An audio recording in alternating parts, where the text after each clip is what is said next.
Moi, ce qui m'inquiète tous les jours, ce sont les déclarations gouvernementales du Premier ministre, des ministres, etc., qui se contredisent et qui ne se sont pas améliorées depuis le début de la crise.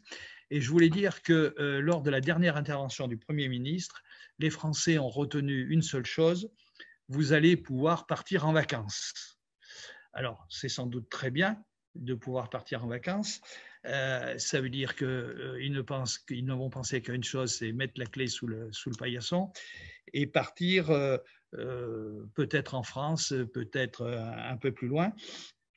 Et si je suis d'accord avec les pétitions, les signatures, etc., des maires des grandes villes qui souhaitent que la situation des exécutifs locaux soit le plus rapidement clarifiée, moi je pense que l'on traîne toujours, je ne sais si c'est l'épine sous le pied ou le chewing-gum sous la chaussure, cette catastrophique organisation des élections du premier tour.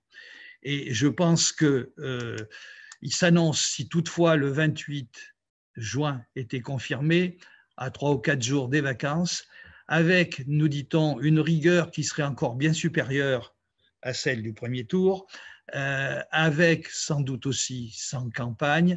Je pense qu'on s'annonce vers un deuxième tour ridicule et peut-être même un déni de démocratie, je n'ai pas peur de le dire, si c'est pour avoir 32% de participation.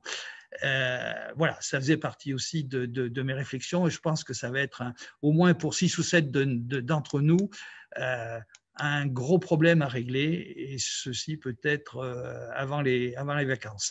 Bien que j'ai tout à fait conscience qu'il faudrait sortir de cette situation, mais qui donc nous y a mis. Voilà. Alors aujourd'hui, on a l'impression de vouloir évacuer à tout prix, n'importe comment, mais il faut se débarrasser de cette affaire des municipales. Les avis des citoyens qui nous remontent seront en tout cas, on ne viendra pas plus que la première fois, mais en plus, on ne donnera pas de coup de main ni pour le dépouillement, ni pour la tenue des bureaux de vote.